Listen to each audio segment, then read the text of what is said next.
Genèse chapitre 31. Jacob entendit les propos des fils de Laban qui disaient « Jacob a pris tout ce qui était à notre père, et c'est avec le bien de notre père qu'il s'est acquis toute cette richesse. » Jacob remarqua aussi le visage de Laban, et voici, il n'était plus envers lui comme auparavant.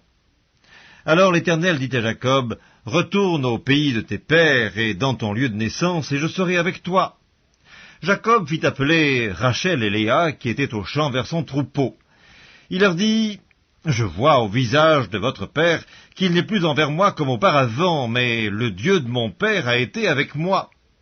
Vous savez vous-même que j'ai servi votre père de tout mon pouvoir, et votre père s'est joué de moi, il a changé 10 fois mon salaire. Mais Dieu ne lui a pas permis de me faire du mal. Quand il disait « Les tachetés seront ton salaire », toutes les brebis faisaient des petits tachetés. Et quand il disait « Les rayés seront ton salaire », toutes les brebis faisaient des petits rayés.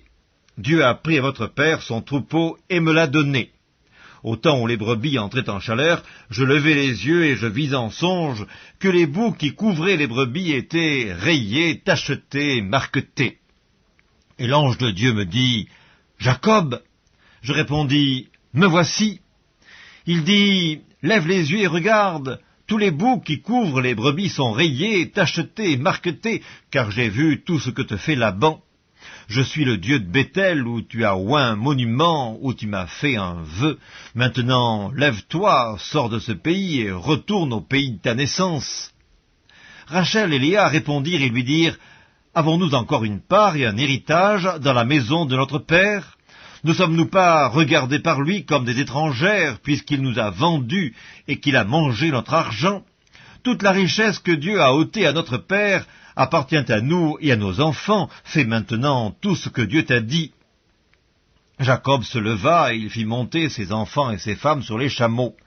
Il emmena tout son troupeau et tous les biens qu'il possédait, le troupeau qui lui appartenait, qu'il avait acquis à Padan-Aram, et il s'en alla vers Isaac son père au pays de Canaan. Tandis que Laban était allé tondre ses brebis, Rachel déroba les téraphimes de son père, et Jacob trompa Laban l'araméen en ne l'avertissant pas de sa fuite. Il s'enfuit avec tout ce qui lui appartenait. Il se leva, traversa le fleuve, et se dirigea vers la montagne de Galaad. Le 3e jour, on annonça à Laban que Jacob s'était enfui.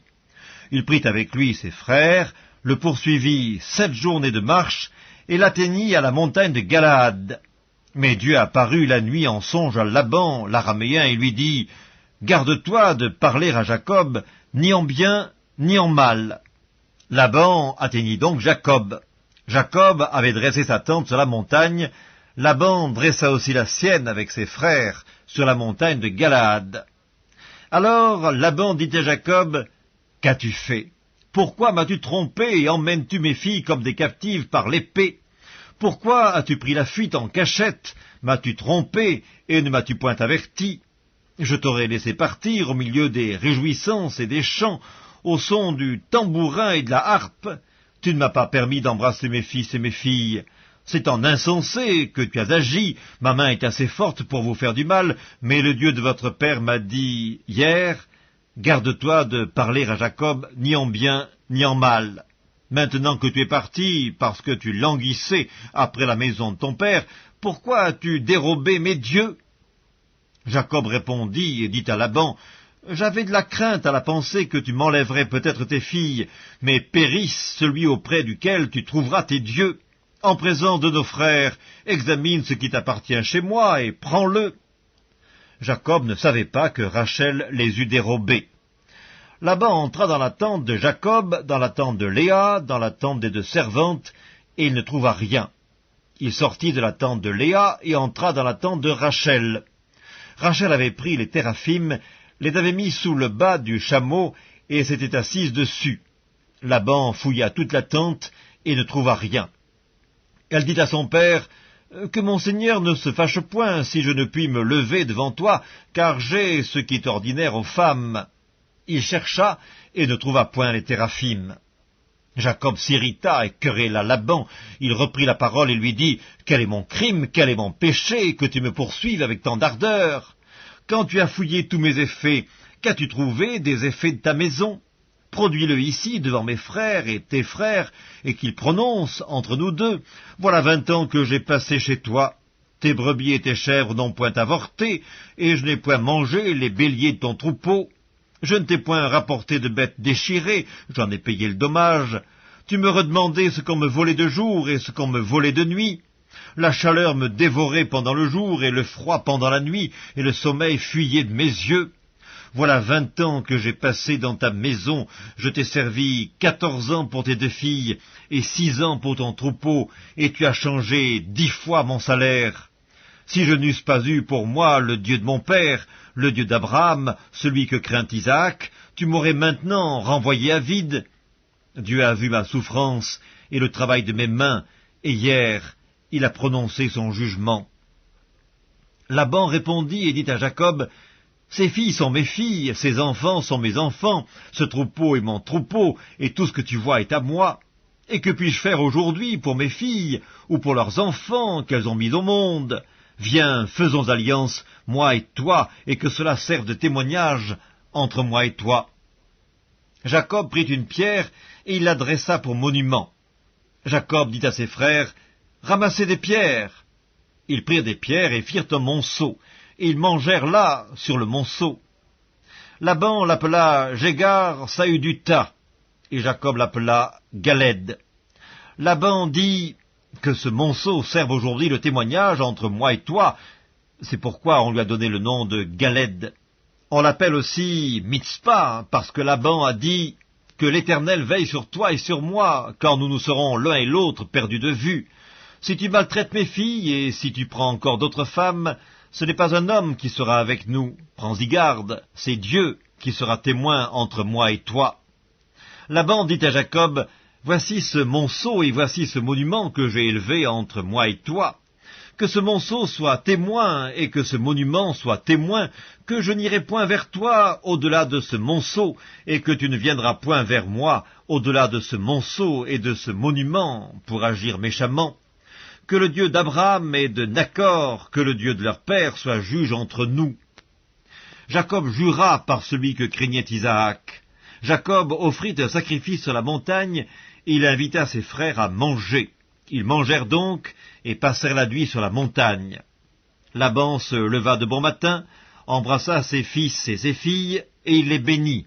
Ensuite il partit pour retourner dans sa demeure. Livre de la Genèse, chapitre 32. Jacob poursuivit son chemin, et des anges de Dieu le rencontrèrent. En les voyant, Jacob dit, « C'est le camp de Dieu. » Il donna à ce lieu le nom de Mahanaïm. Jacob envoya devant lui des messagers à Ésaü son frère au pays de Séhir, dans le territoire d'Édom. Il leur donna cet ordre, « Voici ce que vous direz à mon seigneur Ésaü. Ainsi parle ton serviteur Jacob.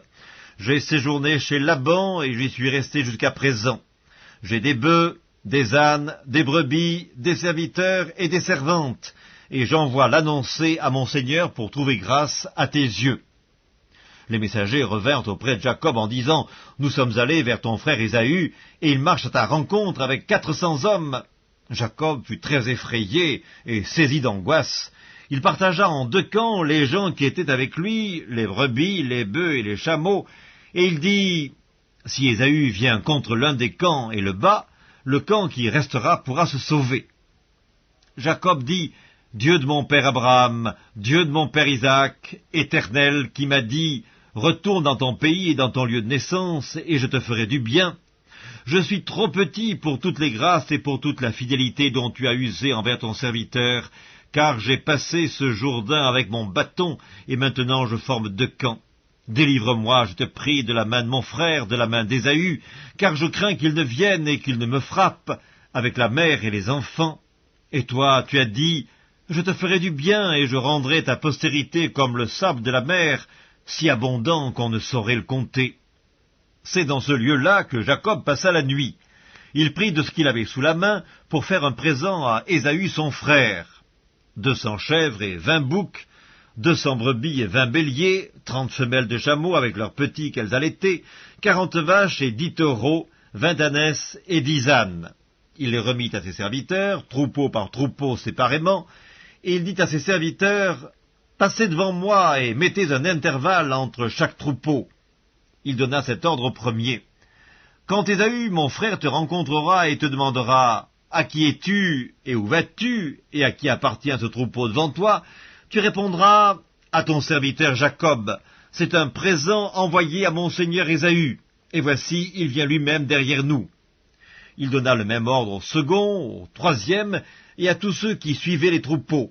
C'est ainsi que vous parlerez à mon seigneur Ésaü quand vous le rencontrerez. Vous direz, « Voici, ton serviteur Jacob vient aussi derrière nous. » Car il se disait, « Je l'apaiserai par ce présent qui va devant moi, ensuite je le verrai en face, et peut-être m'accueillera-t-il favorablement. » Le présent passa devant lui, et il resta cette nuit-là dans le camp. Il se leva la même nuit, prit ses 2 femmes, ses 2 servantes et ses 11 enfants, et passa le gué de Jabbok. Il les prit, leur fit passer le torrent, et le fit passer à tout ce qui lui appartenait. Jacob demeura seul. Alors un homme lutta avec lui jusqu'au lever de l'aurore. Voyant qu'il ne pouvait le vaincre, cet homme le frappa à l'emboîture de la hanche, et l'emboîture de la hanche de Jacob se démit pendant qu'il luttait avec lui. Il dit, « Laisse-moi aller, car l'aurore se lève. » Et Jacob répondit, « Je ne te laisserai point aller, que tu ne m'aies béni. » Il lui dit, « Quel est ton nom ?» Et il répondit, « Jacob. » Il dit encore, « Ton nom ne sera plus Jacob, mais tu seras appelé Israël, car tu as lutté avec Dieu et avec des hommes, et tu as été vainqueur. » Jacob l'interrogea en disant, « Fais-moi, je te prie, connaître ton nom. » Il répondit, « Pourquoi demandes-tu mon nom ?» Et il le bénit là. Jacob appela ce lieu du nom de Péniel, car, dit-il, « J'ai vu Dieu face à face, et mon âme a été sauvée. » Le soleil se levait lorsqu'il passa à Péniel. Jacob boitait de la hanche. C'est pourquoi, jusqu'à ce jour, les enfants d'Israël ne mangent point le tendon qui est à l'emboîture de la hanche, car Dieu frappa Jacob à l'emboîture de la hanche, au tendon. Livre de la Genèse, chapitre 33. Jacob leva les yeux et regarda, et voici Ésaü arrivé avec 400 hommes. Il répartit les enfants entre Léa, Rachel et les 2 servantes. Il plaça en tête les servantes avec leurs enfants, puis Léa avec ses enfants, et enfin Rachel avec Joseph. Lui-même passa devant eux, et il se prosterna en terre 7 fois jusqu'à ce qu'il fût près de son frère. Ésaü courut à sa rencontre, il l'embrassa, se jeta à son cou et le serra dans ses bras, et ils pleurèrent.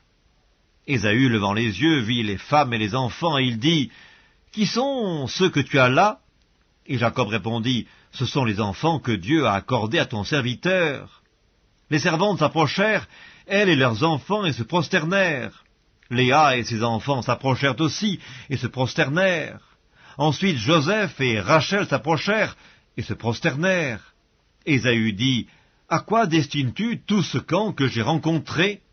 Et Jacob répondit, « À trouver grâce aux yeux de mon Seigneur. » Ésaü dit, « Je suis dans l'abondance, mon frère, garde ce qui est à toi. » Et Jacob répondit, « Non, je te prie. Si j'ai trouvé grâce à tes yeux, accepte de ma main mon présent, car c'est pour cela que j'ai regardé ta face, comme on regarde la face de Dieu, et tu m'as accueilli favorablement. Accepte donc mon présent qui t'a été offert, puisque Dieu m'a comblé de grâce, et que je ne manque de rien. » Il insista auprès de lui, et Ésaü accepta. Ésaü dit, « Partons, mettons-nous en route, j'irai devant toi. » Jacob lui répondit, « Mon Seigneur sait que les enfants sont délicats, et que j'ai des brebis et des vaches qui allaitent. S'il en forçait leur marche un seul jour, tout le troupeau périrait.